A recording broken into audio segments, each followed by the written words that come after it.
Small Town Minds.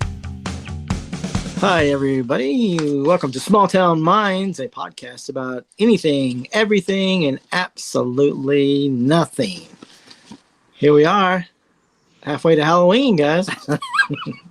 That's my mantra. Yeah. But here we are in May. What's been going on? That close, but yeah, it's that's good to know. Yeah, yeah. This year is flying by.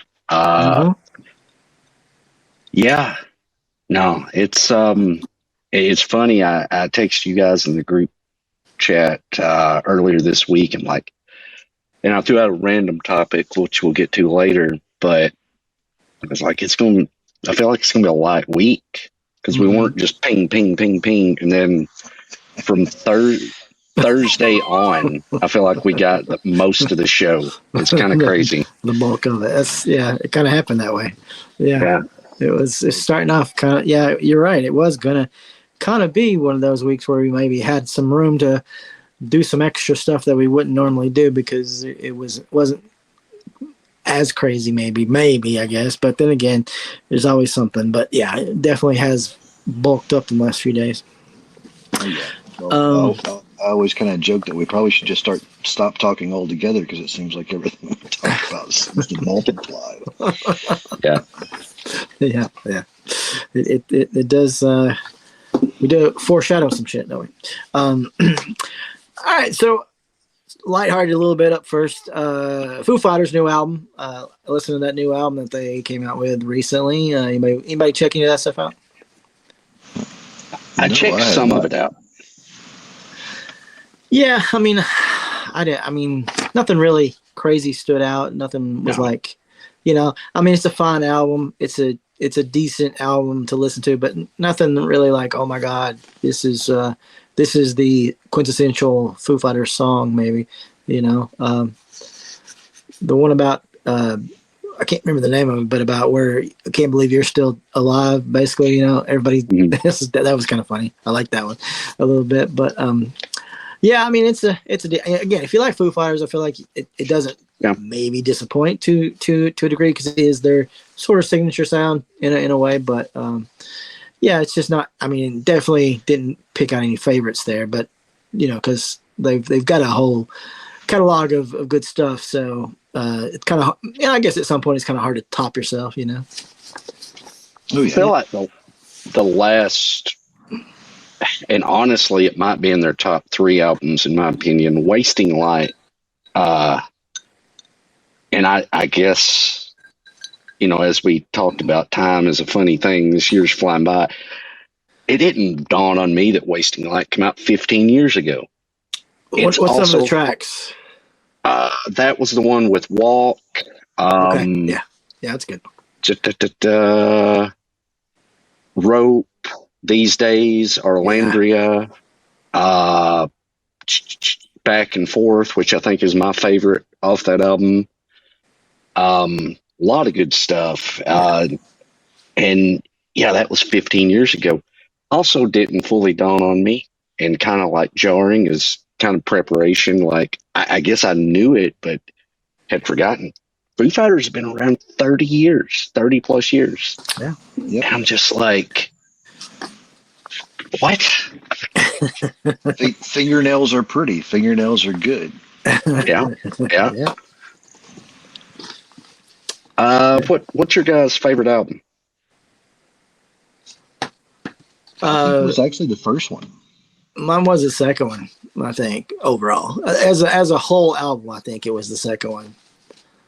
I'm a really big fan of I think it was In Your Honor, the acoustic and electric album. Okay, yeah. I think I want to say, and now it escapes me, one of the signature tracks off that. I know No Way Out was on that album, and I'm having the biggest brain fart ever right now. But yeah, that one I thought was a really good album. And I like the concept of 10 songs electric, 10 songs acoustic. But yeah, I'll have to dive deeper into the new album, because like I said, I kind of sampled it, skimmed through it a little bit. Yeah. All right. So Braden sent this list. It was the 100 best vocalists of all time. I don't know if you looked through that one, Matt. After I looked through it, my only words were, well, that was a list. Yeah. Yeah. I think I had watched that some time ago, to be honest. And don't get me wrong, there's some really great vocalists on there. Oh, sure. But yeah, I mean, I don't know if I would consider it my top 100 for sure. I think I reached out to you about this one, Michael. I've kind of went back and fell in love with Twisted Sister over the last 2 weeks. I mean, it's a good band, right? Good band. Yeah, there's a lot of stuff that I never realized was out there. A lot of deep cuts that I think are better than things that they ever had on the radio. Now, granted, they probably couldn't have played those on the radio. Yeah, right. And he was very instrumental in all that stuff with Tipper Gore, right? You know, with all that back in the day. So, also has a good horror movie called Strangeland, if you ever get a chance to watch. Yeah, that sounds really familiar. Yeah, he wrote it. I think he wrote it. He directed it, and he stars in it. Excellent. Yeah, I'll have to go ahead and find that one. Mm-hmm. Yeah, it's really good. All right. So yeah, I mean, anything else on that greatest list, Braden? Anything? Super quick. The top 5. At number 5, Robert Plant. Number 4, Marvin Gaye. Number 3, Whitney Houston. 2, Aretha Franklin. And number 1 is Freddie Mercury. And like you guys were alluding to, I don't know if that would be my top 5. Mercury, probably I agree with, just in my personal opinion. But I don't disagree with it. I mean, it's that at least that top 5 is pretty solid. I don't know if I would have it in that order necessarily or sub some people out, but I've seen worse.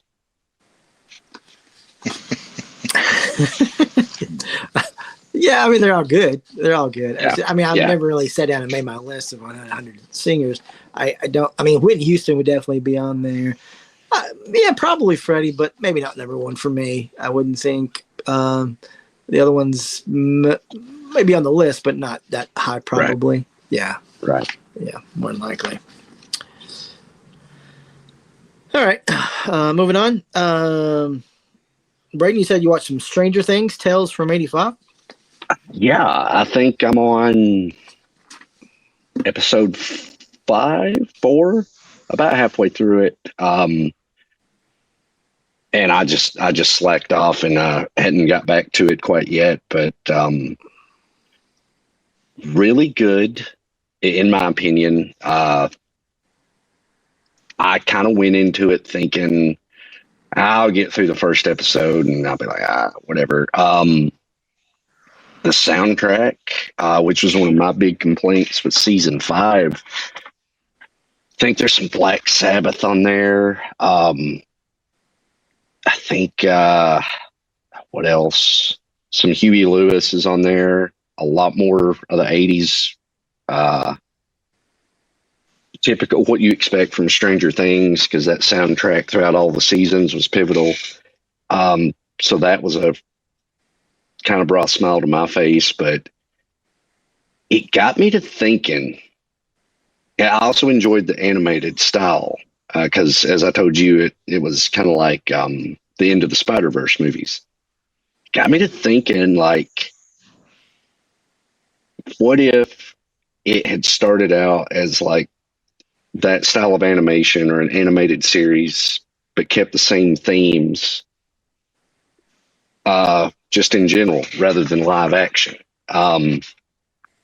Because, you know, obviously the actors kind of got to looking like Beverly Hills 90210. You got a 30-year-old playing a teenager. Yeah, right. But that thought crossed my mind. I'm like, would it have worked better, the same, or not at all?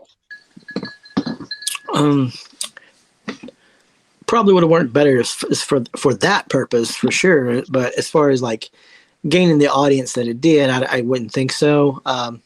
And I was telling you, even myself, I do have a harder time getting into animation these days. And I think you might have that same problem, Matt. Am I right? Certain animations is not really, it's like take them or leave them sometimes. I can watch a couple episodes. I just don't get super invested in them that much. So I think a lot of the population, not a lot, but at least some of the population is the same way. So probably definitely wouldn't have had the impact that it would have, but yeah, it definitely would have been able to keep the sort of continuity going.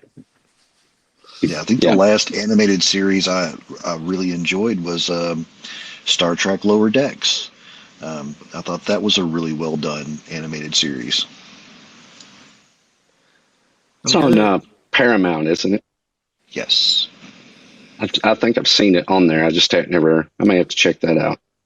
Yeah, if you haven't watched it, go back and watch it. You'll get a good kick out of that one. It's fun thinking about you're always used to watching the Star Treks and you're seeing the main people on the ship, and all of a sudden when you're looking at Lower Decks, they're the folks doing all the stuff that they don't talk about in the other shows. Cool. All right. You also watched a doc, Braden, the Hulk Hogan doc.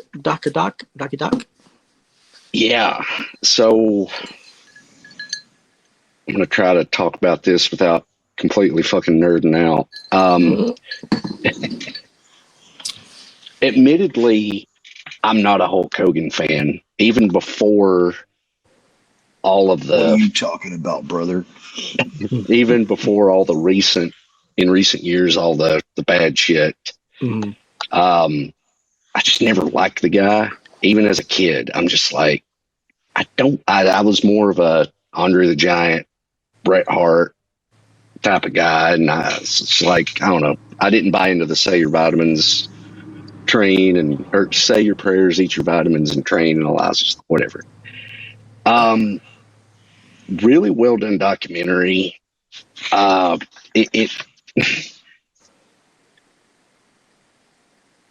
It really, in my opinion, glosses over some things. Again, as a nerd, I'm thinking, well, that happened also during that time period, and that's kind of important, and you don't touch things like that. Average person probably won't notice, but it made me think, like, he really was at one point, like, he was an 80s icon, or is an 80s icon, and it's just transcended wrestling. Yeah, and I don't know. I recommend checking it out if you hadn't seen it, even if you're not a diehard fan or anything. I think it's a really well done documentary. It does touch on some of the issues with the sex tape and the racism claims and things of that nature. But yeah, really well done, and I recommend it. So, all right. Yeah, I got through the third episode this morning. I actually was a huge Hulk Hogan fan at one point in time. I didn't realize a lot of the stuff that they talked about up to that point. Now, I had just got through the episode where he, turns heel, becomes Hollywood Hulk Hogan, and that one ends with him going back to the WWE and beating The Rock. I'm finishing it out, but I thought it's done really well. It gives a little bit of the good, bad, and the ugly. But like you said, I definitely think it's a glossed over version. Yeah. Well, all right. Moving on to something that doesn't give you the bad and the ugly. Something that's number one at the box office this past week, the Michael film. So this is the Michael Jackson movie that's number one at the box office, doing pretty good out there. Now, apparently what I heard was they were going to, or I guess the first version, maybe, or I don't know if it was a draft or it was they actually shot it, version of the movie did address some of these controversies at the end, but they were like, no, no, no, no, no. And they went back and cut it all out. And so there's absolutely none of that stuff in the doc at all, which is a little bit of it's kind of a big story. It's a big part of his story. It's not his whole story, for sure. I mean, he obviously had a huge impact on the world, made a lot of good songs, did a lot of good things as well, but this stuff was a part of it there toward the end. And I don't know if you guys remember, but before he died, I mean, he was a little bit of a leper there for a long time, and and people didn't want to talk about it as far as like promotion or anything like that. And I think there for the longest time they didn't play a lot of his stuff on a lot of radio stations and stuff. So, but as with time we forget about stuff, and I mean it's hard to say, it's like he made such an important impact to music that and I'm not really a person, even if I think he did everything that they say he did, I would still listen to music. It wouldn't really affect me, but some people would. They can't do it, so either they're gonna have to stop listening to music, or they have to have the narrative that he was not guilty of any of this stuff. But so with that coming up, obviously there's all this other stuff that comes up. The director of this Leaving Neverland, spoke out about it and was talking about how they were just glossing over everything.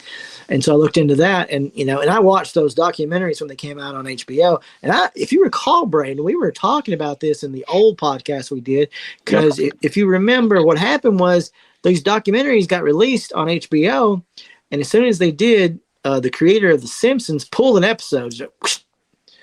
Gone. I think it was in season 3. Just gone. Created this whole big uproar kind of a deal. And so that was, and I watched all those at the time, but now you can't go there and watch them anymore. So they're no longer on HBO. So what happened was the estate, the Michael Jackson estate. Now you got to think about this. He was the biggest artist in the world. Mm-hmm. So this estate, they have money. So if they want to stop you, they pretty much can probably stop you. So they sued HBO and all this, and they reached some sort of deal, I guess, where HBO agreed to pull it. So those documentaries are pulled from HBO. You can no longer see and the director actually made a part 2. It's called Leaving Neverland Part 2, and I watched that one recently. And so what happened with those guys is their first case got thrown out. So they did an appeal. I think it got thrown out. I want to say they did another appeal. It got thrown out. But then they did another one, and it's going forward. And it hasn't even went yet, but they're still in the process of doing this stuff. And there's these other ones. It's siblings of a second family of his that is suing over sexual abuse. It's coming out now. They've done it before. I think what happened is they did it, and something gave them the opportunity to do it again, because I don't know if they got what they wanted last time. But so that's a new case that's going on now. So I don't know where you guys are on this with Michael Jackson. I'm kind of on the fence to a degree. I do understand that when you have that much money, people will come after you. It is sort of a thing, and it could easily trickle pretty easily. But I do also think he was a super weirdo that did a lot of inappropriate stuff. I don't know if he did it all the way inappropriate, but he did a lot of super inappropriate stuff with children that he had no fucking business doing. Now, but again, that's part of his legacy. Again, they're glossing over with the movie. But what do you think? What's your thoughts on him as a whole? Like you mentioned, some really good songs. Billie Jean is a bop. I really enjoyed Black or White. That video is still holds up with the shape shifting. Yeah, fucking incredible. That's good. Thriller over here. Thriller. I mean, he was a true artist. I've seen little clips of where he would so meticulous with the dance moves and the rhythm and all that. So, but to your point, I mean, there's a little bit of a dark cloud over all that because, to my knowledge, I don't think it's ever been proven, but there's a lot of allegations, so I can't help but kind of connect the two, but I'm not a big enough fan to like I said, I like a handful of songs. I appreciate what he did musically as an artist, but I can still listen to those handful of songs and not feel icky. Yeah. On the flip side, Kanye West, I used to love me some Kanye West. I cannot listen to him now. Can't do it. No. So, Matt? Yeah, I mean, I try to separate the two. Throughout history, there's a lot of artists who are still known throughout the years that you start digging into their actual lifestyles and things that they did. And there's some really fucked up people out there who made some great art over the years. Yeah. And I kind of have to look at it that way because of my love of music. There's more than a handful of Michael Jackson songs that I think are really great songs. On occasion, I'll still pop in his name into my music and listen to a few hours, and I'll catch things that I never heard before. And on occasion, I'll find a gem, and I'm like, I'll listen to it over and over again until I get burnt out and move on to something else. So, still enjoy the music. If he did what he's been accused of, I'm at a loss for words, but I don't think it'll stop me from listening to the music because I enjoyed it. There's a lot of my childhood there. As you stated, Michael, Thriller, that's a huge one. I don't think I'll ever forget the night that I first saw the Thriller Video? Music video, yes. Yeah. Right after that, we ended up watching Return of the Living Dead, so I had this really cool zombie thing going on in my head, and all of a sudden I was scared shitless because I was way too young to be watching it. But it's a memory seared into my head.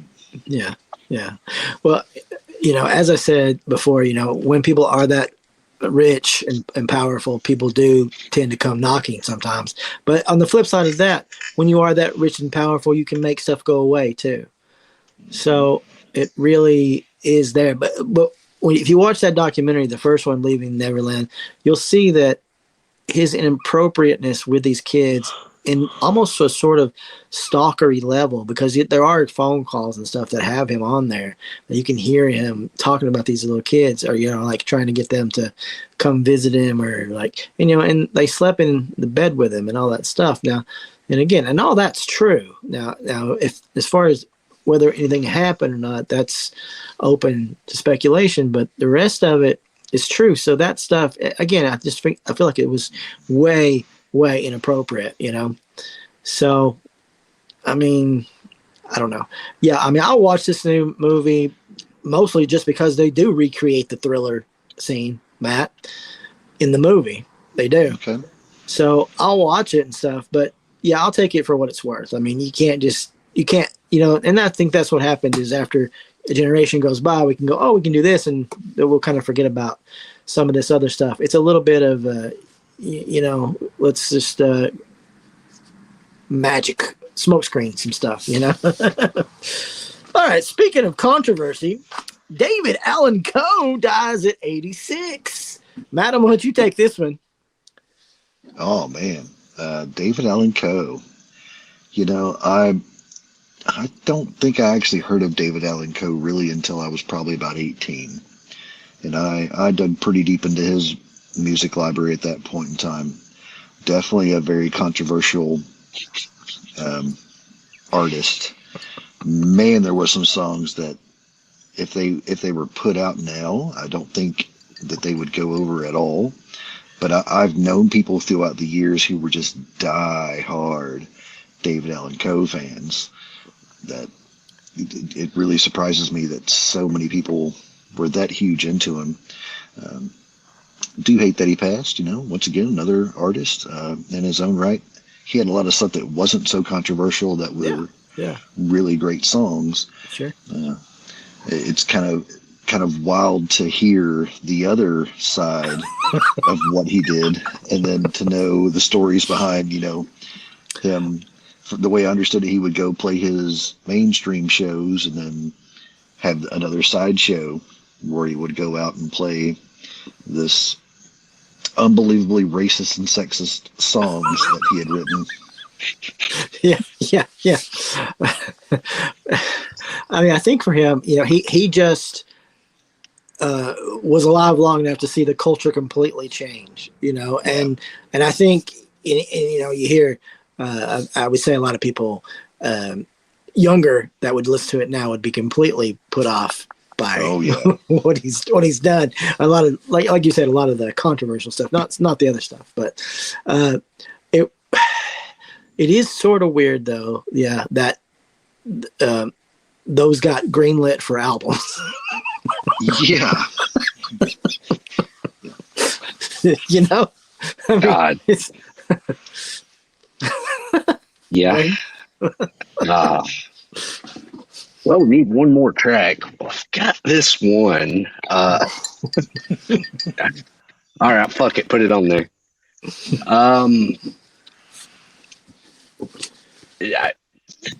Anytime I think of David Allen Coe, I think of The Ride. I think that's the name of the track. That one of his bigger hits.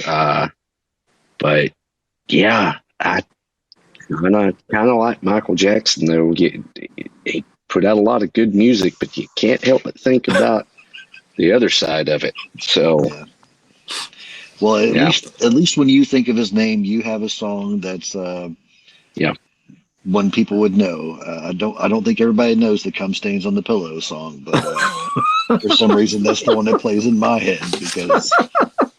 Some kind of weird bastard, I guess. Yeah. He was a wild one. Yeah. All right. So we talked last podcast about all these UFO and aerial space scientists disappearing and stuff. And Matt was talking about the ancient aliens guy, to look him up. And I saw a caption that said "Ancient alien star dies," and so I told him, "Oh, he's dead." But it turns out it wasn't the main guy. It's just some guy who's been on there a lot, or is like a guest a lot of times. He was a UFO researcher though, David Wilcock. Supposedly he died by suicide. Supposedly, Matt, you said you thought there was maybe a little bit of a pushback to some of this stuff, some of these claims with these scientists. Did you find anything about that? No, I did not get to do any more research about it. I was having the conversation with another friend, another small town friend, actually, from the area that we're from, and he was letting me know that he had been listening to some podcasts that were debunking some of the statements about the scientists. Not all of them, but some of them. Yeah. Definitely something I want to look more into when I grab some time to do so. I've been caught up in a few other things that I'm a little more invested in learning about, so I haven't actually went back out and looked for what I could debunk on what's being stated. I did feel really bad at first when you told me that the ancient aliens guy had passed, and I had to go look it up. Luckily, wasn't the main guy, because that was who I was talking about when I made that statement. Yeah. But still, very seems odd, because the guy that apparently committed suicide, he seemed like a very confident and smart person who actually did a lot of really cool research and traveled the world looking at ancient sites and things of that nature. So it still strikes me as odd that he would have committed suicide. Right. Yeah. Who knows? All right. Braden, Google starts scanning all the photos for AI. Yeah, so it's a thing, and I actually got the notification called personal intelligence, Google personal intelligence, and it essentially allows Gemini to put its octopus tentacles through your Gmail, your YouTube, your files, your photos, in order to help. And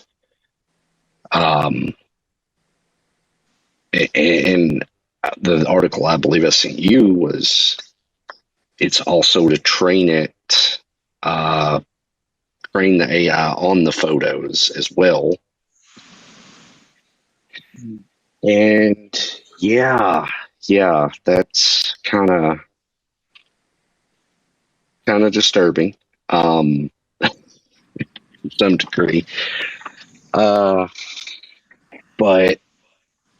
I don't believe I'm going to opt into that. Okay, but so right now that you have to opt into it, it's not going to be an automatic thing. Okay, correct. Because again, I got the note. Yeah, for now, I got the notification, and I was like, nope. But yeah, man, it's just every day, just a little bit more and a little bit more. Just AI is creeping in further and further. Mm-hmm. Oh yeah. So, did either of you guys? And I didn't even bring this up to you, and I apologize. It was something that I was talking to with my wife.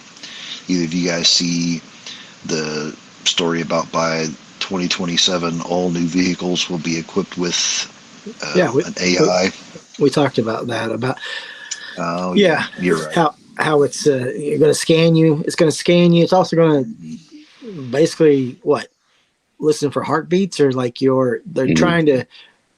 I mean, they're trying to figure out if you're able to drive. I mean, that's their story, right? Yeah, and obviously this is not going to be an opt-in situation. It's going to be on vehicles, all of them, right? Yeah, and what we were watching was talking about how even though you spend your money for your car, I guess something about the way the new rules will be is that doesn't necessarily mean you own the car. So that's wild to think about too, and something that we definitely need to look more into. Well, I mean, that would be a thing, is like, okay, so you're out, you have a couple drinks, maybe they hit you a little bit harder than you thought. You're trying to drive home. Next thing you know, you can't go anywhere. You're stuck. What? And what? Okay, so what? It stops the car. You're on the interstate. It stops the car. I mean, hopefully it pulls you to the side of the road, but it doesn't state that. You know, I mean, these sort of situations that tend to sound chaotic and dangerous. I'm sorry, but I can't believe that, again, with Uber, Lyft, Waymo, all these things that we have now, plus home delivery services that we have where you can sit at home and get alcohol delivered to you. I cannot, for the life of me, think that we have as many problems with drunk drivers as we used to. Now, I'm not saying there's not people that do it. There's always going to be, to a degree. I just cannot see that it is anywhere near what it was 10, 15 years ago. Yeah, I agree with it. But yeah, that whole thing is, I don't know. I don't like it. I don't like it at all. All right, moving on. Brazilian lab reports 709 virus vials missing. I missed that one if you sent that across. I did. That sounds scary as shit. We'll find them around 2028, right before the election, probably. It's possible. Yeah. I mean,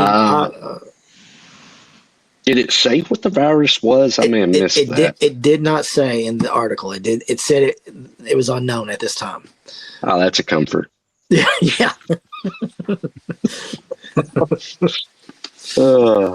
Could be a flesh-eating disease. Yeah, something very cool we've never seen before. I'm looking forward to it. I mean, how does that go missing exactly? I mean, you think that sort of stuff would be pretty well protected, pretty well like Fort Knox, but I guess not. I guess not. I don't know. All right, so Trump trying to buddy up with the stoners does a few things here. Trump marijuana reclassification rules remain unchanged in Tennessee until the framework is established, but overall he's trying to reclassify this. Anybody want to take that? Well, it's not a bad thing. I'll repeat myself. Trump did something that was not a bad thing. It doesn't legalize it. It doesn't completely, I think it puts it in the same realm as like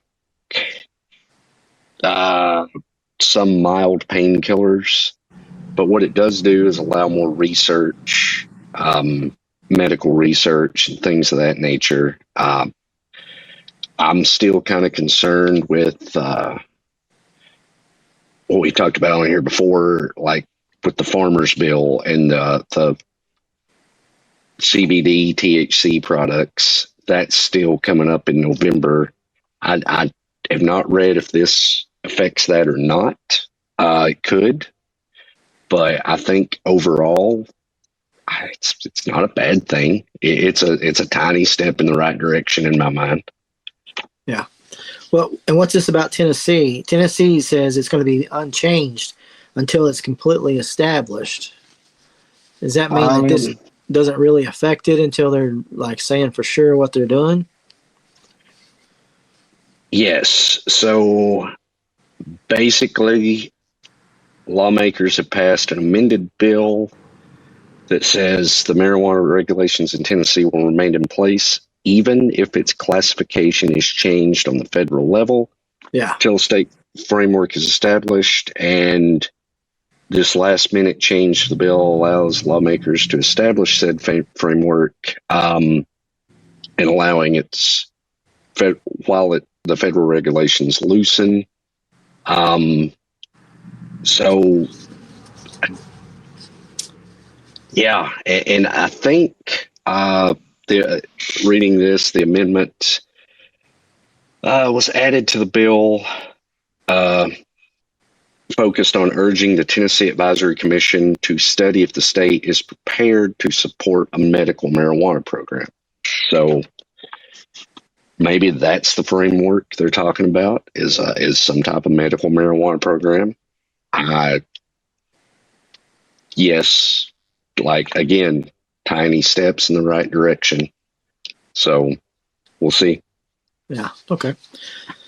Tennessee just recently banned that kratom, or is that how you call it? Say it, kratom. Yeah, I've always heard it. Yeah, that's been a recent ban here, so that's no longer going to be available for people. Trump also did a fast track FDA review and research of psychedelic mushrooms treatments for depression and stuff. What you were talking about, Matt? Yeah, it slipped my brain everything that I've actually read about that one. But there's been several studies over the last few years about psychedelic mushrooms and how they're using it to combat people with PTSD and things of that nature. I've always been under the impression that it does help change your mindset, even if it is for a little while. Mm-hmm. It's not just the day that you do it. It's for weeks afterward. Okay. Well, as I was telling Braden, I think Trump's just trying to get everybody drugged up that way that we don't actually see what he's doing. But, on the mushroom thing. So again, it's a good thing, step in the right direction.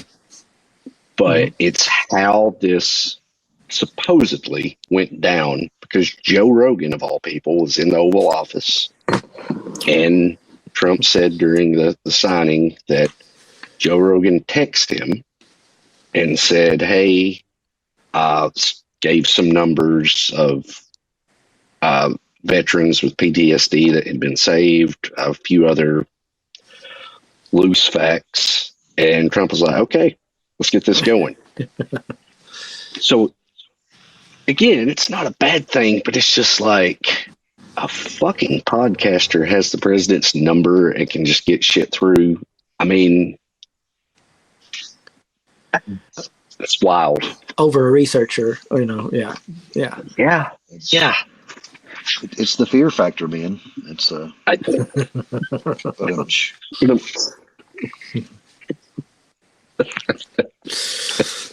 right, yeah. Anyway, so yeah, a couple of good things there. Military no longer requiring troops to get the annual flu vaccine, thanks to good old Pete Hegseth.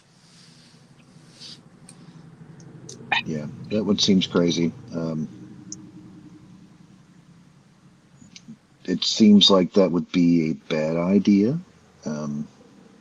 I personally, I don't know that I've ever had the flu vaccine and not gotten the flu still, but I know the vaccines only cover certain strands, so it may not be that it's completely making people immune to it, but I would think it would still be a good idea, especially in situations where they're crowded together in barracks and things of that nature.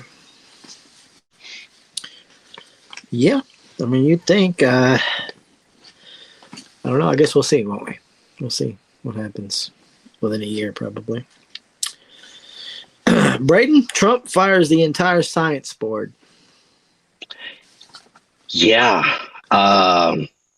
So, for context, the National Science Board advises the President and Congress on the National Science Foundation, which has already been running on a shoestring budget. And for even more context, the National Science Foundation has been fundamental in helping develop technology used in MRIs, cell phones, and help get Duolingo off the ground. So to get rid of the entire board that is kind of the mediator between the National Science Foundation doing all this research, like it's almost as if they're wanting a direct line, they being the President, Congress, and whoever else are wanting a direct line to the Science Foundation, I guess, to just control it directly. I don't know. How does this help anybody? I don't know. Yeah. I don't understand it. Yeah, I mean, it seems like any place that may put checks and balances in, or anyone who puts checks and balances into the system, it's either walk along or get the hell out of here. Yeah. Yep. All right. Trump and Melania demands Kimmel be fired again. I mean, we've talked about this several times too, about, just the fact that it kind of surprises me that some people who are on television are still there. Every time I see a new Daily Show episode, I'm like, that actually came back on this week. Yep.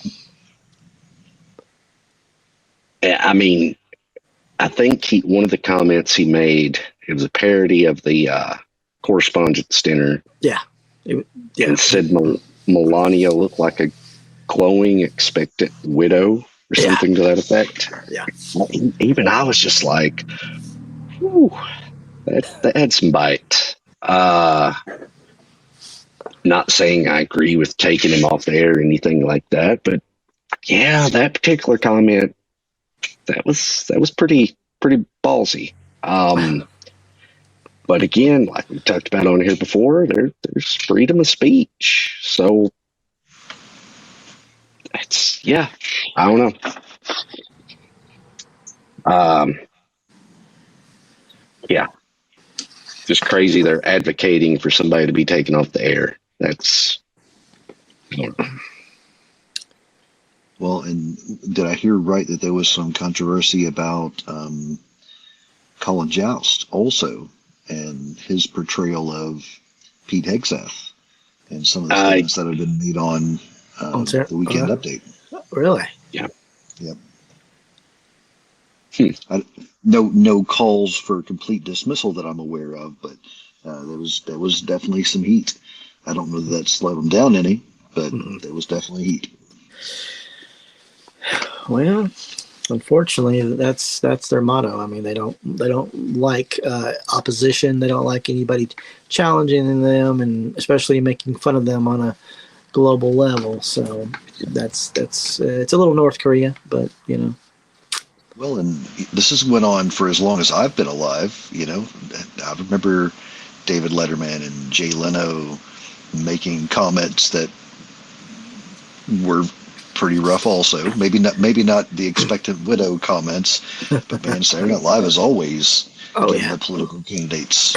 Not gonna do it. No new taxes. Not gonna do it. Yeah, absolutely. It's always been a part of it. I feel like things are more political now to a degree, but it definitely has always been in the framework. So, I mean, I feel like, you know, most presidents have always just taken it on the chin. Did they like it? Probably not. You know, but they were never calling for anybody to be canceled. That sort of stuff that's all. That can only come from what we're dealing with now. So, speaking of what we're dealing with now, assassination attempt. Let's talk about it. The old assassination attempt number 3. Trace? Yeah. And I'm sure that I probably shouldn't dig into some of the stuff that I do, but I go back and I think about some of the other stuff that I've read about other assassination attempts in the past that were staged. Not saying this one was staged, but to build buy-in and to gain rhetoric around things. The part that really strikes me weird is the push for the ballroom now, and how that's now tying into where this completely private funded ballroom now needs to be paid for by taxpayers to keep the president from having to leave the White House. Yeah, who's exactly happy about that? About the whole $400 million from the taxpayers that they're trying to squeeze out. Just wondering how big it's got to be if there's going to be a golf course under it. You know, that's going to be the hard part, because if he's not going to leave it all, then they're going to have to put a golf course in there, aren't they? I would think so. I mean, there definitely has been a lot of stuff online about it being staged, false flag parody, like that song you sent and everything. But there's been a lot. I've seen a lot recently, way more now, even about the one where he got shot in the ear. That one too. A lot recently, way more now than when it happened, about people saying that it was staged. I don't know if it was staged or not. I can't say for sure. It could have been. I mean, I don't trust them, so I can't say for sure. I mean, obviously the guy, I mean, if you look at the video, it's kind of weird, like him running in there the way he did. Yep. It does seem a little opportunistic there, but you know, and obviously they wanted to create this image of him being a radical leftist, and he was more of a Christian who got fed up with a lot of stuff. If you read that a manifesto he had, kind of a deal. But I don't know. Like I said, I mean, could I see somebody trying to do it? I mean, I guess I think that the country is pretty much at each other's throat now. So that makes sense. Could I see it being staged? I could also see that as well. You know, again, like you said, if you immediately push for something that got put on hold, and now you're pushing for it to go get restarted, but then also, like you said, paid for by the American public. But you know, what was the thing about the attacker maybe knew JD Vance's wife? There was like in a thing together. What was that about? Yeah. Go ahead, Braden. I'll let you take it. Well, I know I sent you guys a video, and I think it was a reality show or something. Something like that, yeah. They were on together, and it's like, I think the person in the video, you know, alluded to, like, are they just fucking with us now? Because unless it was AI, I don't know. It did look like JD Vance's wife. It looked like the guy that done this, and it just like, wow, okay, kind of wild. But yeah. Yeah. Okay. And then to further feed the conspiracy, what's this thing about the X account, the account where it posted 3 years ago? It just had one post, and it was this guy's name. One post. Cole. It just posted Cole Allen. It was 3 years ago on X. And I think it was like something like if you look up the name on the poster, that guy maybe worked at NASA, and so did Cole. He actually worked at NASA, and so there's all this sort of conspiracy about it too. I don't know the full details. I can't remember exactly, but yeah, it's a little weird that. And then the picture was like a frog with a suit. you know, it's kind of strange. Supposed to be tied into like the time traveler statement? Well, I don't think it's tied into that necessarily, but they are saying that. I mean, it is weird that it was 3 years ago set into where this was only stated. This was the only, as far as I know, the only post that this account made, and it just said Cole Allen, I think. Yeah, pretty wild. Pretty interesting stuff. Mm-hmm.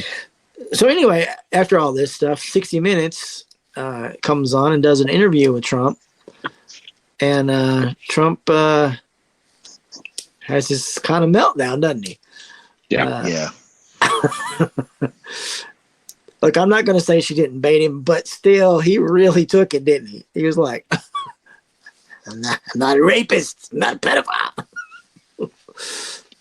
You're horrible people. You're horrible people. I loved how she, to further set the hook, was like, oh, you think he was talking about you? And I'm just like, yes. Like, really, really good tactics on her part. Because, yeah, like you said, she did bait him. It was classic reporter 101. But, yeah, surprised that even aired, to be honest. Yeah. But that is true. All right, so the King and Queen of England dropped by for a visit recently, and then all that happened. There was a lot of stuff, obviously. One of the things was that X on the White House has an X page that they post a lot. I'm like, shouldn't you be like running the country? But anyway, one of the things was posted a picture of the king over there and Trump, and their caption was "Two Kings." Yeah. Which was yeah, that one it feels like a slap, you know. It's definitely an odd post, especially coming out of the White House. Yeah, yeah. And then King Charles, he did some speeches, and I think there were some digs in those speeches, weren't there, Brayden? A little bit. He talked a whole lot about diplomacy and checks and balances, and it could certainly be viewed as digs, but it was done in a classic British tasteful way. Yeah. And it was, from a king talking to a democracy about checks and balances, diplomacy, and just essentially we need to maybe start thinking about what's really happening is what I got from it. It was kind of bizarre because he made all the sense in the world. And it's like, this motherfucker is a king. Mm-hmm. Well, he's a king, but he does have parliament, right? They have a parliament. Yeah. Parliament there. So, I mean, I'm assuming it's a little bit different, but it also maybe has some checks and balances there for him. Yeah, I mean, I did think it was a little bit of a little big there. All right. Trump putting his mug on the U.S. passports. He did the Parks and Services thing recently. Now he's doing the passports. Yeah, definitely making sure his face and name is on damn near everything. Yeah. There were a few things that I didn't even know until actually today, looking up some more stuff that he's done where his name or image has showed up on different things. It's not the Department of Peace, but another building that I didn't realize that he had put his name on in this time also. It's like, wow, like you really just want to make sure that everything says Trump. So yeah, I don't get it. Like, this is the type of shit. This is the type of shit where it's like, you just got Trump derangement syndrome, or Trump, everything's bad. Motherfucker. When you can't escape him, yeah, you kind of begin to just be like, fuck this guy. What the hell? Yeah. Pushes to have his name on stadiums. Yep. Airports. I mean, I'm sure before we know it, every bridge will be Trump Bridge. You'll have a hard time navigating because you can't cross a river without having to figure out which Trump bridge you got to cross. I'm from Trumpville, USA. Yeah, yeah. Or maybe you're from the United States of Trump. It's. Yeah. Yeah. His narcissism knows no bounds.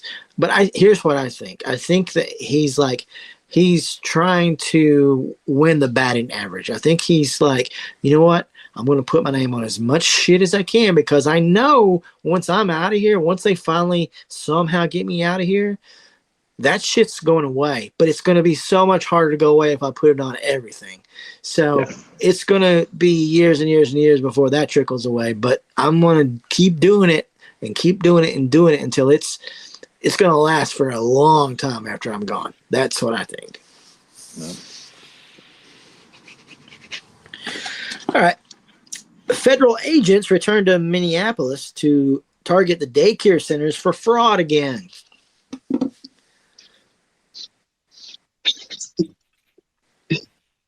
Oh, so what the fuck were they there the first time for? They're just shooting people. Now they're going to go back and actually do something. I don't know. Well, I mean, didn't we obliterate what was there to begin with? Oh, wait, hold on. That's a whole different part of the world that we've I'll be quiet. It'd be like getting I don't know, Skeletor or some, evil bad guy to go and investigate some horrible thing that could possibly or possibly not happen. It's like it's just too ironic, really, right? It's like every day we hear nothing but fraud from you and your people, and you're going to go investigate some fraud. Okay, that makes a lot of sense. Like, not saying that there's not fraud there. I could totally be there. Have no clue. But I'm just saying the irony is inescapable. Yeah. Mm-hmm. All right. Brendan, you want to talk about monoculture and how the culture has changed in the last 20 to 30 years?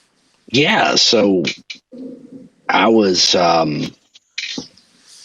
actually talking to someone I work with about that Hogan Doc, and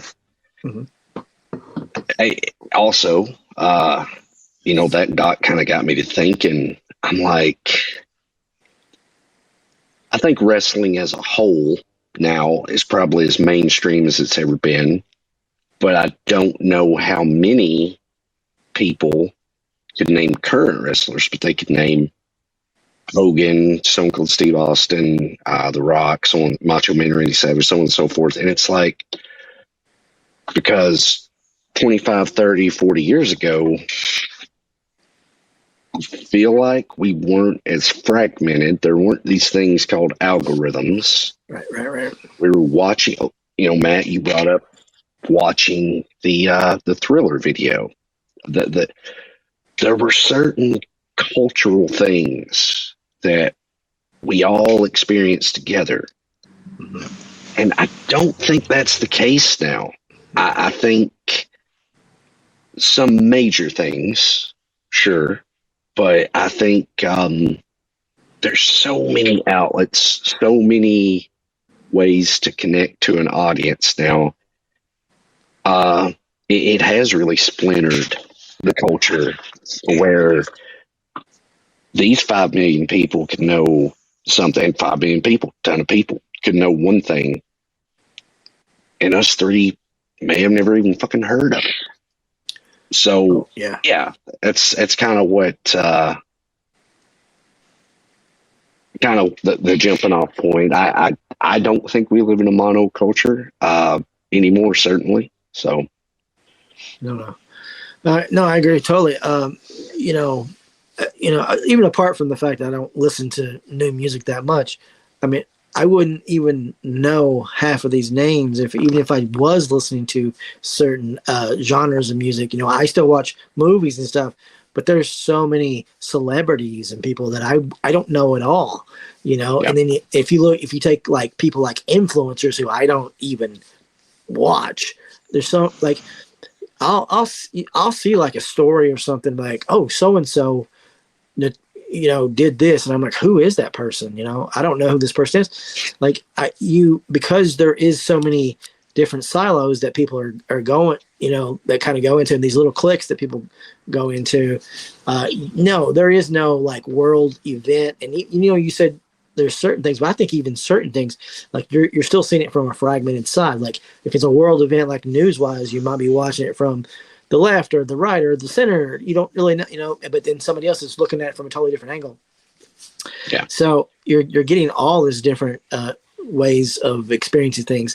I mean, and I just think that it does sort of make things a little less, maybe more trivial or less trivial. Maybe it's not as important as far as like I remember growing up and every year.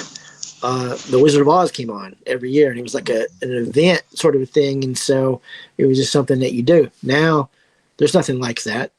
I can look at my own kids. My kids, there's nothing that they watch over and over and over again. Now, when they were younger, when they were real little, there were certain things, sure, but now that they're older, they're just like going on to something else. They watch something once and then they're done. Me, I've watched certain things like 50 times, and they're just like, I've already seen it. Blah blah blah. I got other things to watch. So I do think that we've lost something there for sure. that it's and I don't see it coming back because, I mean, unless something happens to the internet, you know. Makes sense. Matt, anything? You know, I recall waiting for Charlie Brown specials and things of that nature. You know, watch them every year. Rudolph, different things like that that were on television that I'm sure half the country probably sat down and watched while it was on, just because it was something that they had done over and over and over as a tradition. And now you've got to actively go out and find those things if you want to watch those. And it's definitely a different change of pace. Mm-hmm. Yeah. And I think also the fact that they are easily accessible now, it sort of cheapens it a little bit. It makes it a little less of a novelty, you know, because it's just like you can watch Rudolph. You can watch Rudolph right now, you know what I mean? Like, you know, you wouldn't have to wait around for nothing.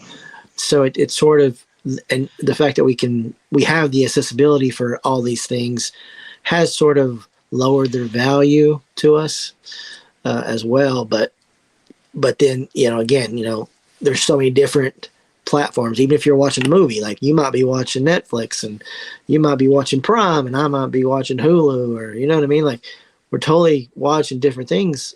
There is no major event. Now, there's certain shows and stuff that catch, and a lot of people do watch them at the same time. You know, like Stranger Things, for instance, and there's a few like that really just catch.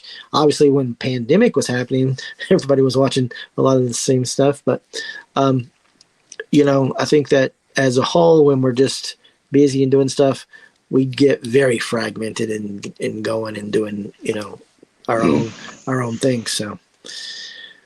You know, I catch myself more trying to find news from other countries about our country now, too, just to see if what they're stating aligns with what we're hearing. And I do see a lot of things that just, I don't feel like we're getting the same information, which, granted, that's coming from another country. I guess there could be bias there also. But it seems like the information coming from those outlets sometimes are given more information than what we're seeing. Right. Yeah. Anything else on that, Brad? Yeah. All right, you got this other one here. It's a UAE. It's leaving the OPEC and OPEC plus. Yeah. So OPEC, and the OPEC plus essentially control the price of oil globally. The United Arab, and I'm going to butcher this, the United Arab Emirates pulled out, and they were one of the major players in it. So it's I don't know fully what this means precisely, but it's interesting to say the least. I don't know. OPEC it's almost like a legalized cartel. Okay. It's primarily Middle Eastern countries where the vast majority of the oil is at, and they can kind of set the price of oil, and that is an extremely rudimentary version of it, but essentially that's what it is. So it's, like I said, a legalized cartel. They've got it. They set the price. We pay it.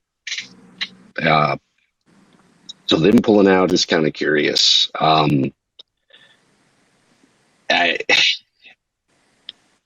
think the last I read,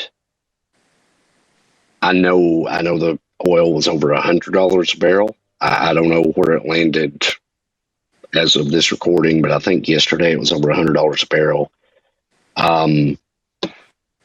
It's around $4 here, $3.90 something, right at $4 here. To me, with more instability such as this, them pulling out, one player taking their ball and going home, I don't know. Didn't give me a warm and fuzzy. So, well, and if I'm not mistaken, OPEC and the no, I can't remember the other one at the moment. The Emirates folks, that's that. The oil trades have always primarily, or at least for X amount of years, I guess since the 80s potentially, it's all been traded in the U.S. dollar. And I know there's speculation that it'll be potentially moving to, believe what, Russia or maybe even China, yeah. or have yen or the ruble, I think it is. So maybe that's part of it. Maybe they're pulling out to start that trading in a different currency. Which also isn't good, at least for us. Right. Yeah. Right. All right, moving on. James Comey vows to kill the president. No, wait. James Comey indicted over some seashells that said 8647. Yeah, that one seems like a stretch to me. To me, that doesn't seem like anything blatant. And honestly, I worked in restaurants when I was younger. 86 typically means that we need to take that off the menu because we don't have any more, or to throw it out. So it may have, I took that, if it was even actually pointed at the president, just to mean that we need to move on to the next thing, start trying to sell the next dish. This one's gone bad, or we're out of stock. Right. Well, obviously he doesn't like him. He's getting revenge. It's a revenge tour. We've talked about this before. This is just a part of it. He tried it before with him. It didn't work, and now he's trying it again. It's just kind of silly. Grasping for straws, really wasting taxpayer dollars, I would say, just to do this, just to try to indict this guy. I don't see him getting anything out of this. I don't see anything coming from it.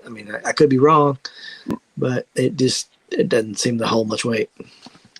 I've seen a lot funnier seashell posts since then. So, yeah. Apparently now that's just going to be a new medium. You collect your seashells and make statements in the sand. Yeah.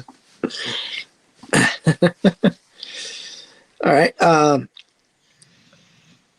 Braden, China moves to block the entrance to the South China Sea. Yeah, this is something that I was listening to a podcast, and somebody brought it up, and I was like, huh. And I honestly had heard nothing about it, or it flew by. And yeah, back on April 16th, they're blockading the entrance. And the key thing with this is 25, I think it's somewhere around the neighborhood of 25 to 30% of all major global trade on ships go through here. Go through that entrance, and it begins to get even more concerning because you have the Strait of Hormuz situation. As we just touched on the price of oil, I think there's still some tariffs floating around out there. I don't know, who knows what the hell's going on there. And now a major trade avenue is made even more difficult. I know we're resilient, but at what point is this going to affect enough to where people are like, all right, enough is enough. Like, the fuck is going on? Right. So, and I kind of am of the belief that while we're burning through money to still seem like the all-powerful America, the Hulk Hogan of the world, if you will, and we're burning through billions, millions and billions of dollars. China's kind of sitting back and they're like, all right. And they're making strategic little moves. Yeah. And incrementally catching up to us. And, Matt, you brought up the oil thing maybe being traded on the yen. If that does come to pass, that's going to be massive. So, yeah, it's something to keep an eye on, something kind of concerning. So, yeah. Yeah, I did see something kind of neat around China. I guess they've passed legislation stating that it's unlawful to terminate employment based off AI. Mm-hmm. I thought that was a good read. I went out and looked for some more information on that, and it does seem to be a legit thing. So, I mean, even though they're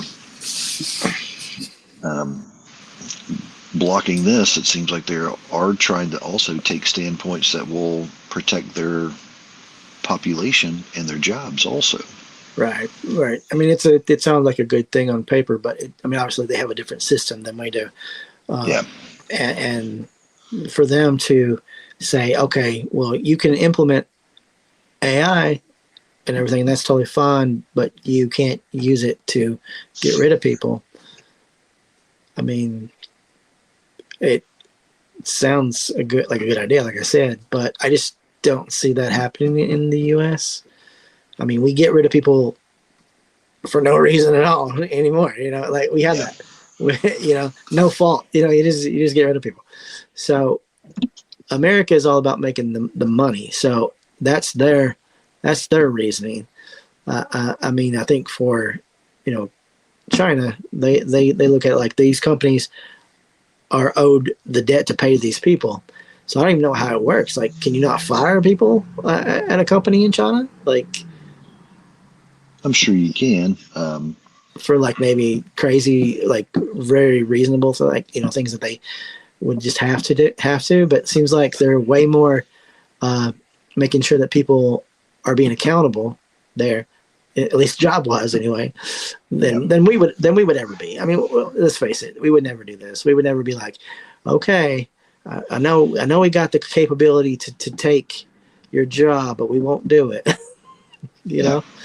It just wouldn't happen. It wouldn't happen because we've already been proven. I mean, look how many jobs were lost because we sent stuff overseas, companies and stuff, so they could get cheaper labor, so they could make more money. Yeah. Yeah. And I saw something recently. Was talking about like, so let me get this straight. We've been paying these corporations all these tax breaks, or allow them to give all the stuff in the sense where they said that they were going to use their platform to give people a livable wage and make prices cheaper. Then how come people can't get a livable wage and prices keep going up? Capitalism, baby. Yeah, exactly.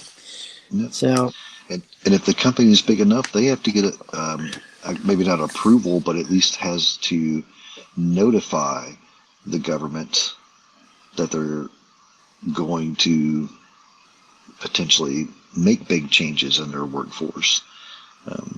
So it seems like even all the way up to the top of government also is got their hands in the cookie jar there. Yeah. All right, Brayden, you sent this video recently. It was Sparvato, and it was just like it was a drug, right? It was medication, and it had all these different side effects. So yeah, man. My wife and I watched a movie the other night, and prior to the movie, this ad comes on, and I'm waiting on the movie, dicking off on my phone, but I hear the exact way that Spravato works is unknown. So I look up and I start paying more attention, and it's things like this could kill your unborn baby. If I wish I could remember the exact verbiage, but if you have anything strange, they used a different terminology, but anything strange with your blood vessels or veins, it can severely harm you. Because, I mean, I keep track of that. I don't know about you guys, but,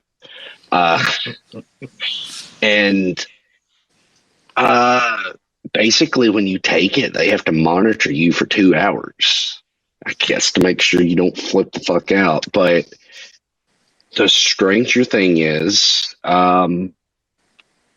it's essentially, from what I could look into, very close with ketamine. So, you ever want to feel like Elon Musk, just go get you some Spravato. Yeah. Oh, I'm in a hole. Oh, I'm in a hole.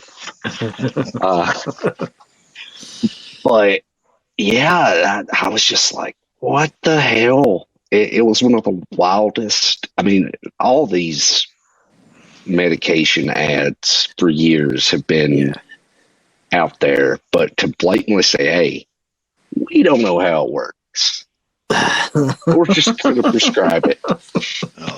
It's like, what? Oh, Lord. Who's the guy who plays Ken? For some reason, his name's eluding me in the Barbie movie. Ryan Gosling. You'll have to go back a few episodes and watch the Ryan Gosling Saturday Night Live. I think potentially they had a skit that really alludes to that too. I think it was Ozempic is what they were talking about for that one, potentially. But it was like, it may be an alien life form here to take over the world. But when you talk about that, and then me hearing just regular actual drug commercials, I'm thinking, wow, yeah, I think everything anymore is like, we don't know how it works or where it came from, but if you can take it, feel great. Yeah, right.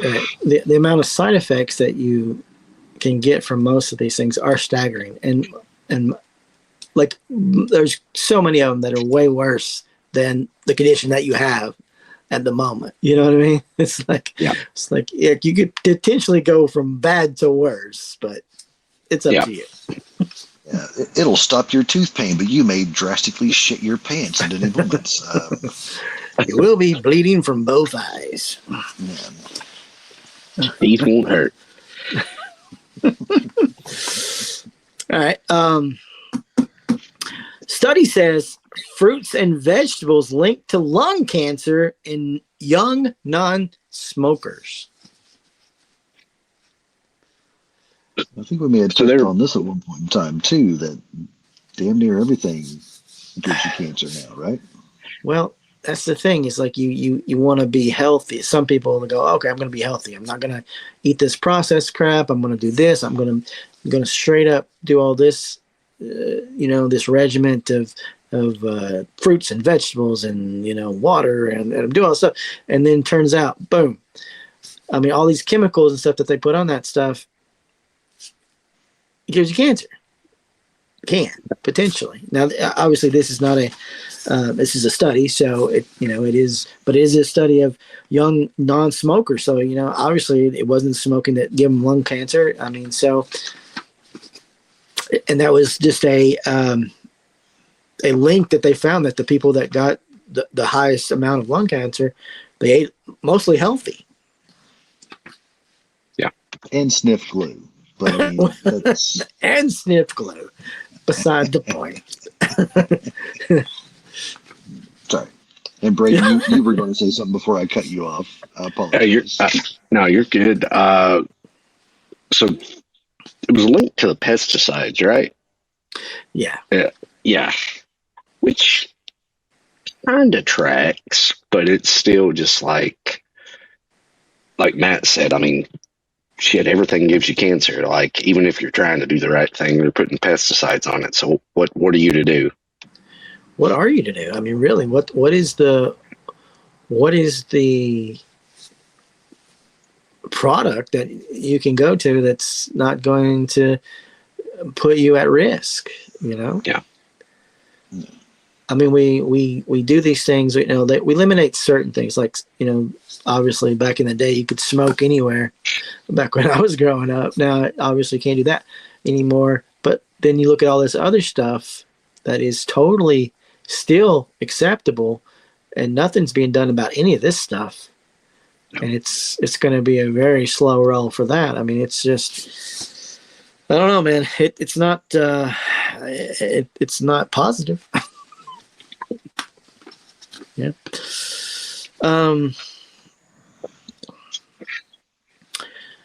There's a thing that's trying to fight. It's the IFSA, and I did not write down what that anagram was.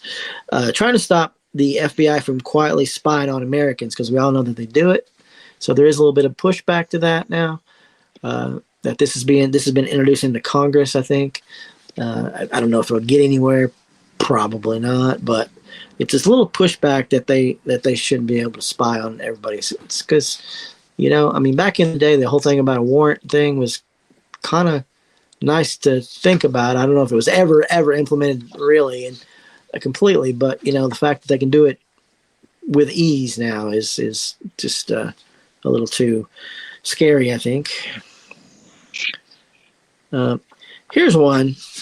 You know, we talk a lot about the shit that Trump does, you know, the you know, and you look at all these people that voted for him, and a lot of those people are what? They're a lot of them are like, you know, older, disabled, stuff like that, you know, just people that rely on the government and stuff, but they want him to fix it or whatever, you know, just sort of believed his bullshit. Mm-hmm. And he has proven time and time again that was all just a fucking joke. It was a lie, which he's proven that it is, because he's doing nothing but dismantling all these things for all these different people, from the farmers, you know, to all these different sort of groups in America. And here's the newest one here. Trump administration proposes a bill that will target SSI benefits for disabled adults that live with family.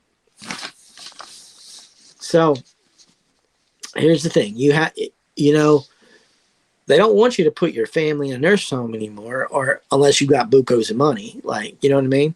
They don't want you to at all, because they don't want to foot the bill. Okay. So they want you to take care of them at home, but now they want to cut their funding for them.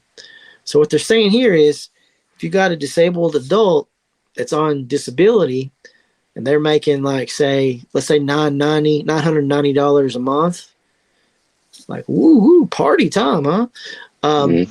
They're wanting to slash that by a third. They want to take $330 off of that.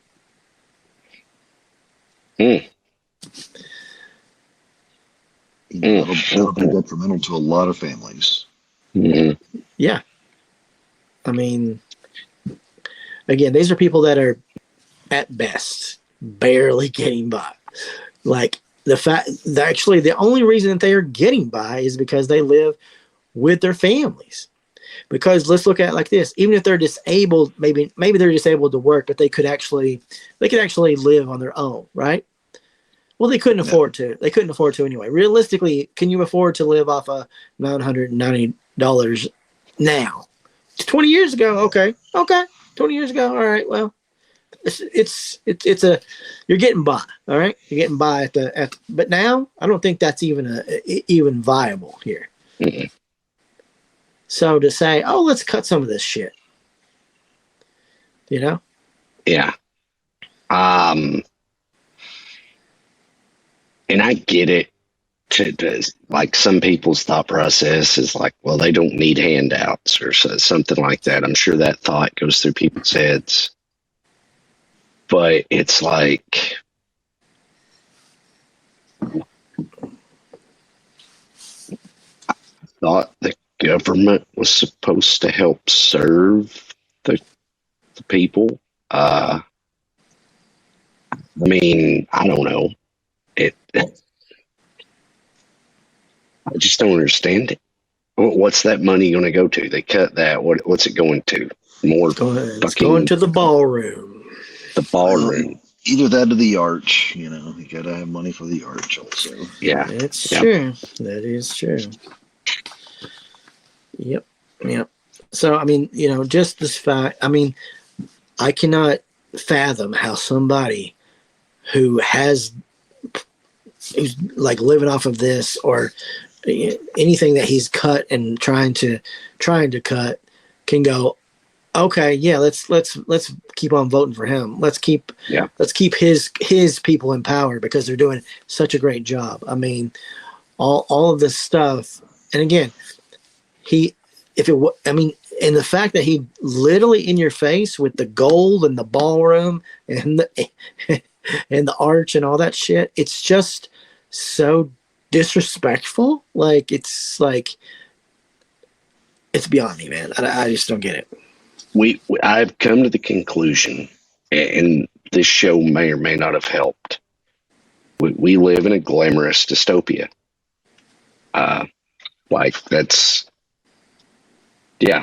Because this stuff is ridiculous. We're quite literally taken from the poor and given to the rich. Yeah.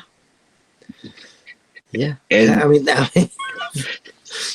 like it's not even like for speculation. It's there, you know? Yeah. I don't know, man. I don't know. It's crazy.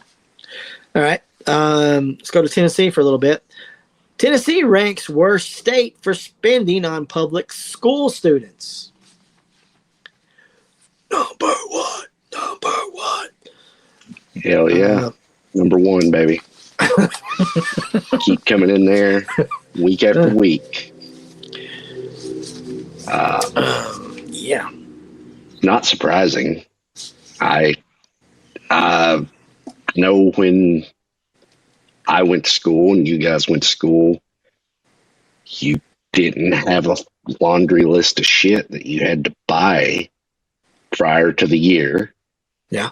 And both you guys have kids in school or have had kids in school, and it's, correct me if I'm wrong, but now every year there's a fucking list of shit you got to buy because they're not going to provide it. Yeah. And not only that, right off the bat. Not only that, but then throughout the year they'll send you a note saying, "Hey, we could use some of this. You know, if you got it, we can use some of it." You know, and I mean that it's crazy that there is no funding. That there is. They just want them to be stupid, right? They don't care. What's the old adage about an uneducated populace? I don't remember off the head. I don't know if either of you guys said either, but basically stating it's much easier to control an educated populace. Well, of course, and they're not going to rise up to you. Yeah, because they're not going to know any better. Exactly. Yeah. Oh, exactly. Yeah. It does worry me. Like, we have kids in school, and it is disheartening that I mean, if you're in the middle, okay, whatever, Tennessee's probably not going to be on top, but to be the lowest is sad. And of course, Trump Jr. / Bill Lee said, "Oh, I don't believe that's true. I don't believe that's true." But we got $2 billion or something like that to build the Titans' new stadium. There you go. That's all we need, right? So, yeah. Can't afford some notebooks and pencils.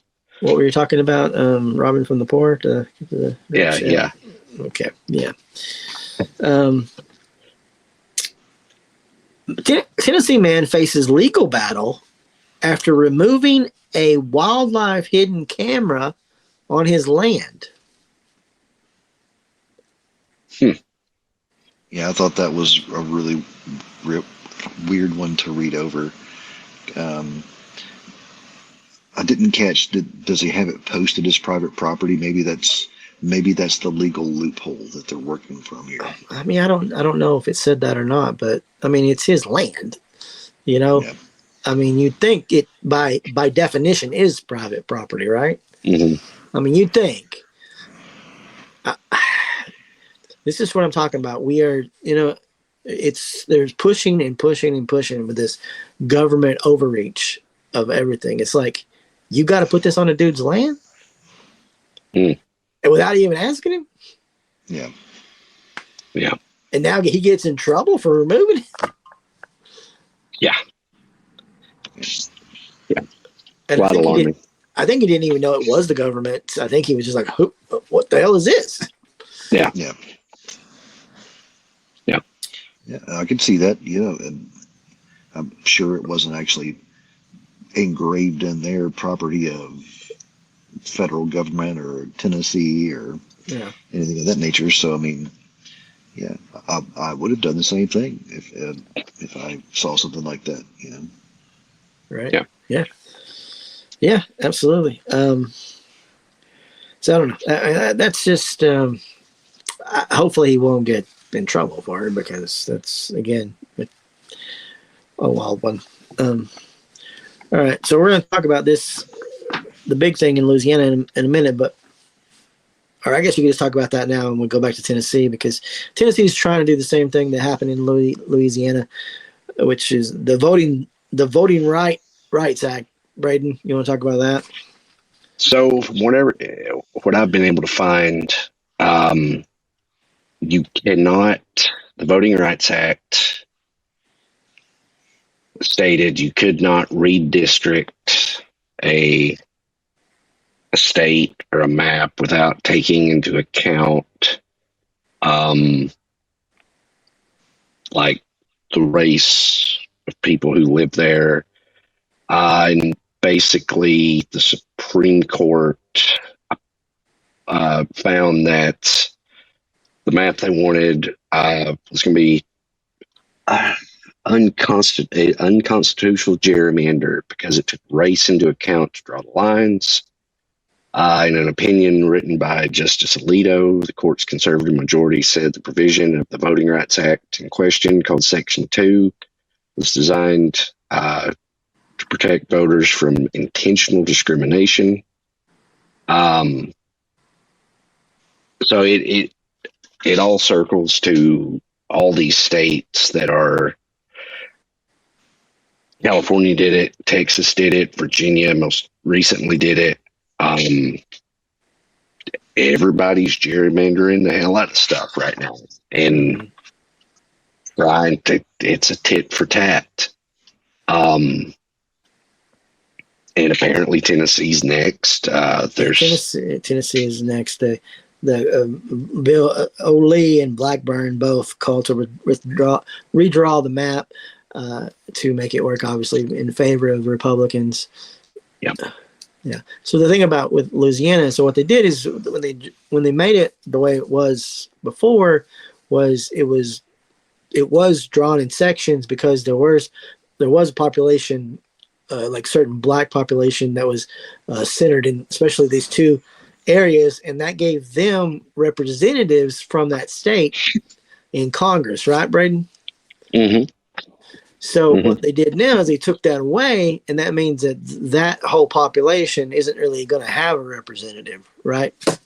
Like basically, it's just going to be, they're going to be mixed in with another whole, probably a bunch of Republicans or you know what I mean? It's all designed. Yeah. It's all designed to win the election. It's all rigging the election. That's all this is. Yeah. Anything else on that, Matt? No. All right. Matt, you sent this. I think you sent this. It was Epstein's Evil Zorro Ranch, which we had to get from Australia. So 60 minutes from Australia, of all places, because I guess America doesn't want to touch things. Let's talk about that a little bit. yeah, kind of goes along to me stating that I've been, reaching out and trying to find news from other countries to see exactly what they're talking about when it comes to the United States. And this seemed to go more in depth and actually have a survivor speaking on the story. I don't remember hearing about the Zorro Ranch in anything that I had heard previously about Epstein, but they even went into talking about the fact that the local police force had been investigating claims in the area from many minors about abuse and things of that nature. And I guess the FBI came in and told them that they were already looking into it and they wanted all their evidence, and then never did anything about it. And there's claims of bodies being buried on the property, claims of them discussing through some of the emails that are out there about, I guess, genetic engineering of babies and things of that nature also. And things that, although I'm sure if I was going through all those redacted files, I'd catch glimpses of some of this stuff. But it seems like other countries are taking note of what's being stated and actually reporting on it in ways that we don't see here on our normal day-to-day shows. Or maybe we do, and that algorithm here in the United States isn't giving me those things when I'm out there looking for them. So it was, to me, although it was a horrific thing to actually learn about, it's good to know that somewhere in the world they are still talking about this, and it's not just hushed up because of our Strait of Hormuz issues. Right. Right. And I know I see a lot more stuff popping up in my algorithm about this, and people trying to push back and make sure Epstein doesn't just fall to the wayside. But yeah, the Zorro Ranch, that seems like something else. We probably just need to excavate that whole entire thing and knock that mansion down and figure out what kind of skeletons are actually there. I mean that figuratively and literally, possibly, by what was stated. I would say there are some. It just looks like an evil lair, doesn't it? I mean, it totally, absolutely in the middle of nowhere, and just like when they say, like you said, you could scream all you want, nobody can hear you scream. I mean, literally is like the worst evil that somebody could think of to put it in a place and bring people. But I agree with you that, I think we should be hearing from these survivors. I feel like there should be an interview every day, but you don't see them. You don't see them that much, do you? You hardly ever see anything. And why is that? That doesn't make any sense. It's because certain people, I'm not going to say any names, have no interest in hearing these stories. We don't want to push that agenda. So it's just something that it's sad that you do have to go to a different country to hear it. But it would not surprise me at all if they didn't find some bodies there. I think that would be probably on par with this degree of evil that this guy has been up to throughout his life when he was alive. If he's not in Israel. Anyway. Yeah. Braden sent a video. It's kind of a long one. It was about a lot of different topics, really, but mostly it started out about basically the plan to end elections in the U.S. What about that video, which a lot of it is pretty good information there, did you want to talk about, Braden? It talked, like, to your point, about a few different things. A fella at work sent it to me, and he and I talk a lot about the doom scrolling that we each do, and he kind of put this on my radar, and it opens up talking about how the Trump family has amassed something like $4 billion just in this first year. Yeah. And just that alone makes you pause. And it's even got Steve Bannon on there reiterating that the plan will be unveiled to have Trump in 2028, and just how all these chess pieces, that a lot of it we've talked about, even AI, I believe was mentioned in there. Yeah.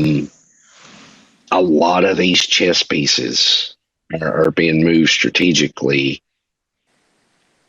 to, and it mentions ICE and the funding they're getting, and how this is all being moved to essentially end elections and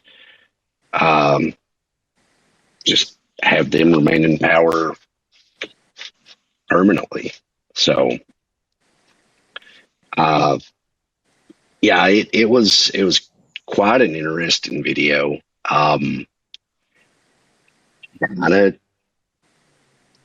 of one of those, for lack of a better way of putting it, a little bit of a fear mongering video as well, to be quite honest. But a lot of it made sense. But yeah, just some kind of chilling stuff when you take a step back, that a lot of it is plausible, that they want to remain in power. Obviously, they're using him as a figurehead, but the Bannons, Stephen Millers, the people behind the scenes want to remain in orbit and in power. Mm-hmm. And are going to do whatever it takes to do so. Yeah, I think it would be worthwhile to do some more research on some of the stuff that was there, but the things that we already know are in play made it feel real enough to not just be sucked in. But yeah, some very interesting things, and things that we have talked about for sure on this. And I don't know exactly where it was stated at, or what the name of it was, or how to tell other people to go look for it, but I know it was captioned as World War III. And so it's definitely interesting stuff. It makes you look at everything that we're seeing go on and really question, is this not looking like it was written as a storybook and we're already playing it out? Mm-hmm. It's a horror story for sure. All right, moving on. AI chatbots gave chilling instructions on how to build biological weapons. That's good to know, that as many guardrails as they put up, that they can still give you biological weapons. Instructions in case you don't know how to make one yourself. Well, as soon as you talked about those 700 vials missing, I was thinking, man, if we got vials missing from biological, chemical warfare places, and chat teaching us how to make them on our own at home, then what are we really set up for at this point in time? Let's build your own chemistry set there. Yeah. All right. Yeah, that one's alarming. Crack did this thing about things that rich people can do, and I sent you guys this one. It's that rich people can change the weather if they're like having a wedding day or something that they want the weather to be nice. They can actually change the weather by paying a $100,000 fee for a service called cloud seeding. And I did look this up, and this is a real thing that you can do. What it will do is it will basically, like, if there's clouds in the sky and it's going to rain, it will just make it rain faster, get it out of the way. That way it'll clear it up for the time that you are wanting, whatever it is you're wanting to do, to be either sunny or partly cloudy, just not raining, I guess, is kind of the main thing I took away from this. It's still kind of a wild concept. Yeah, and I know there's some controversy about whether or not cloud seeding really works. Just the fact that people would be willing to pay the $100,000 to potentially stop the rain during that hour or 2 hour I could totally see section it. that they have. You I know, could totally see it, man. Yeah. Definitely wild. Entitled much. Well, you know, I did see this other thing about where it was talking about how normal people really can't even fathom what means to be a billionaire. Because when you think about it, like a millionaire to 1,000, and it's just so like a millionaire is so closer to $1,000 than it is to billions of dollars. Yep. And it's just so unfathomable. So these people could totally just be like, yeah, make the rain go away. And so with that is the whole thing about the whole conspiracy theory that people talk about, chemtrails. You hear that a lot times, people saying, oh, it's chemtrails, they're poisoning us. And people say, well, that's not really true. It's just, you know, like your breath and stuff. When the atmosphere, it's what it is. And it's called contrails. What do you think about any of this? I mean, that one's been around for a while. Mm-hmm. Like you said, I've read and heard both sides of it. I don't know.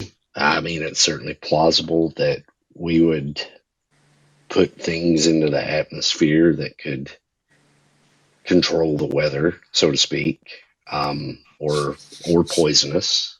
I don't know. I don't believe in it, but I don't, not believe it at the same time. Yeah. Matt? In this reality, I feel that pretty much anything is plausible. So I don't necessarily know that I completely believe it, but as Braden says, yeah, is it something we can say with certainty is not happening also? No. Yeah. So maybe it's not the vegetables giving us cancer. Maybe it is the chemtrails. Could be. Could be. All right, guys. That's all I got. You got anything else? No, I think we covered everything I had on my mind. Okay. I know we run a little long today, but it's been a great discussion. Yeah. All right. Absolutely. Well, until the next in 2 weeks. See you Peace. later, guys. Have a good one. You too. I've been doing cocaine in the bathroom on the window pane, and I'm high now. Have been for 3